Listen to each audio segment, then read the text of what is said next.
Ready to learn how to reduce your mortgage by filing for bankruptcy? Then let's dig deep into this issue.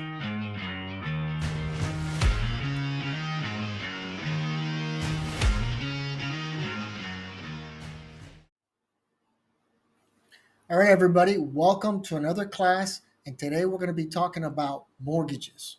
All right, and this is important because a lot of times I see confusion about mortgages. Clients don't know which bankruptcy they're going to file. They usually say Chapter 11. Chapter 11 applies mostly to businesses and high wealth individuals only. It's maybe 1% of all bankruptcies that are filed. So keep that in mind when we're talking about individual bankruptcy. Chances are it's going to be a Chapter 7 or it's going to be a Chapter 13. Now, what part of the confusion, I'm going to tie it into two things right here, is the order of discharge. And we'll see what that looks like in a second. But the order of discharge, basically the court order approving the bankruptcy, right? But I want you to understand that the court order is not very specific. It's very generic. And we're going to go over that in a second. I think this is where the confusion really comes into play, where clients hear the term lien stripping. Maybe they heard a friend all of a sudden was able to get rid of a mortgage, and they're not understanding that it doesn't necessarily apply to all, definitely doesn't apply to all scenarios, but when it applies, it's even more important. Now, before we get into lien stripping, there's a couple of more things I want to talk about, especially when it comes to Chapter 7. Chapter 7 is only going to stop a foreclosure temporarily. That's it. A creditor always has the option of going to court and asking the court to set aside what's known as the automatic stay.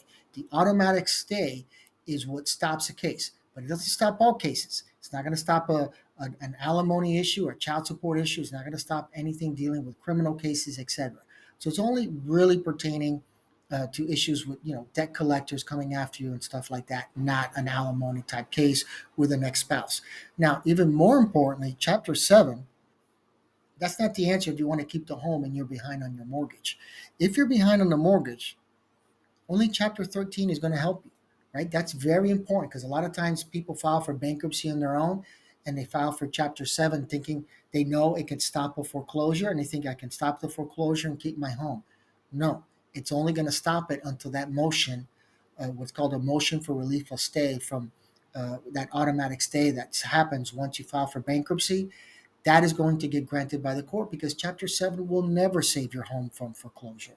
That's not the option. If you want to save your home and you want to, catch up with arrears, then Chapter 13 is really the only answer you have. Okay, so that's a quick summary on Chapter 7 and Chapter 13. Now, before we get into lien stripping, let's talk about how we get there. This is a standard template from an order of discharge. I'm going to highlight this section here for you. I'm in Florida. Let's say I filed for bankruptcy and the judge signed my order of discharge and I got in the mail today. Everything is great. All right, awesome. I got rid of my debt. Well, first place, most debts, not all debts. Okay, that's important to know. You're not going to get rid of student loans with bankruptcy. The law might be changing on that, but as of today, the answer is no. The other issue is this is a template. If you filed your bankruptcy, I don't care if you want to say you filed it in Kansas and I'm in Florida, this is all going to look exactly the same. So it applies to everyone. It's a very generic order. Usually, if you ever dealt with court, if it's family court, there was a very specific order of visitation or child support and all these issues. But that's not the case when it comes to bankruptcy. So I've always believed what ends up happening is that clients receive the order of discharge, they hear the term lien stripping, and then they believe that that's what applies to them, that they got rid of their mortgage, not understanding the facts. I've always said, in general, this is what seems to happen. Law students have the same thing. We have A and we go to C. Let's go to C as a conclusion. And you have a set of facts and you go straight from A to C. You never apply B. B are applying the facts to your specific fact pattern based on the law. Then you can reach a conclusion. This is the issue that law students have. So I can't criticize everybody, but it happens, even happens with lawyers. But it's very important to understand that not every scenario is going to apply to yours. So let's talk about a couple of scenarios where lien stripping doesn't apply. Now, here's your typical example, right? We have a home that's worth $300,000. We have a first mortgage worth $310,000. We have equity. Lien stripping is not an issue. There's not even a second mortgage. And that's the key with lien stripping. We have to have a second mortgage. It's not going to apply when there's only a first mortgage. But let's go a step further. There's no negative equity in this property. Tomorrow, this house is sold. This was your house. You're putting $10,000 in your pocket. Remember, that's all equity is. How much do you owe, and what is the balance on your mortgage? The difference that goes in your pocket. So when you're faced with this scenario, lien stripping does not apply. Now let's look at another scenario. $300,000 mortgage. No, I'm sorry, $200,000 mortgage, $300,000 home value, right? If we just stop right here, we have $100,000 in equity, right? But we can't because we have to add the second mortgage. So the second mortgage is going to eat up another $25,000 in equity. What is the total equity? $75,000. We still don't have a lien stripping issue. It doesn't exist. Why? Because we have equity. The equity has to get eaten up by the second mortgage, and then you can start talking about lien stripping. And then I'm going to explain to you how lien stripping works, because that could be also a little bit confusing in the steps that you have to take when dealing with this issue. So here's another one. $300,000 home value, right? $275,000 first mortgage, $50,000 second equity, right? So we're going to lien strip this whole second mortgage, right? That means we're going to get rid of it? No. Let's not jump to conclusions. Remember, we went from A to C. We first have to do a little bit of math here to try to figure this out. I know not all of us love math. I'm not great at math, but I'll walk you through it. It's pretty easy. It's not a big deal. What do you have in total mortgages? You have a total of $325,000, right? We have the 275 plus the 50. There's your total amount in mortgages.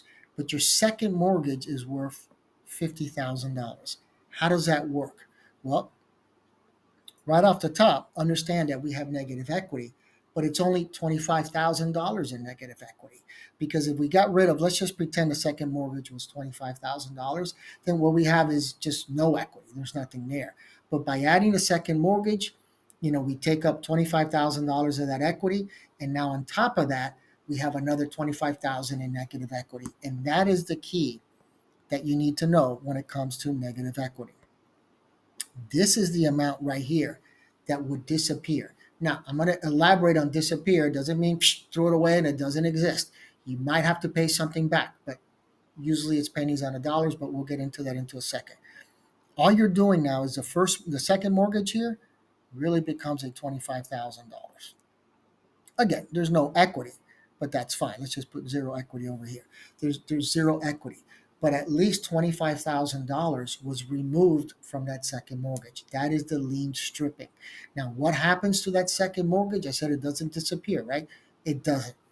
Remember, a mortgage is secured debt, and all I'm doing is getting that secured debt and moving it from secured to unsecured. So $25,000 all of a sudden becomes unsecured debt. And what does that happen? It means it gets lumped in with the other unsecured creditors in a Chapter 13, credit cards, personal loans, medical bills. They could literally receive pennies on the dollars if this happens. Now, it's important to know that this doesn't happen automatically. You do need to file a motion with the court.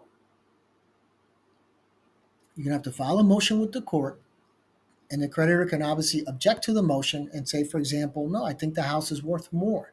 And so this is not even an issue. Let's say they believe the house is worth $375,000, right? It's possible, but you might have to get an appraisal done to try to figure out what the actual numbers are. Sometimes the creditor says, I agree, more or less you're right, and they leave it at that. But again, it has to be done with a motion. The judge isn't going to do it for you. The trustee definitely isn't going to do it for you, and neither is the creditor. Your lawyer, I definitely recommend having a lawyer when it comes to Chapter 13 bankruptcy. The reason for that is very simple. There's a very large comprehensive study on this, where basically less than 5% of the cases of Chapter 13 are successful if you're not represented by a lawyer. So keep that in mind. 5%, those numbers are not in your favor. There's a 95% chance that it's not going to work out. So keep that in mind. Always get a lawyer for a Chapter 13. But now, when you're talking to your lawyer and you're talking about Chapter 13, depending where you live, is negative equity so common nowadays? There's pockets in the country where, yes, home values have gone down and negative equity might be an issue. But remember the key with negative equity. If there's no second mortgage, then forget about it. We're not even going to talk about lien stripping, okay? But that's all we're doing. We're removing, we're stripping off, think of something of layers of mortgages. We're just going to strip off a piece of that second mortgage and make it an unsecured debt. And what does that happen? You save a lot of money right off the top. Think about it. In this scenario, you just put $25,000 off your mortgage, just came off your second mortgage, and gets lumped in with the unsecured creditors that, again, typically they don't receive much. So keep that in mind.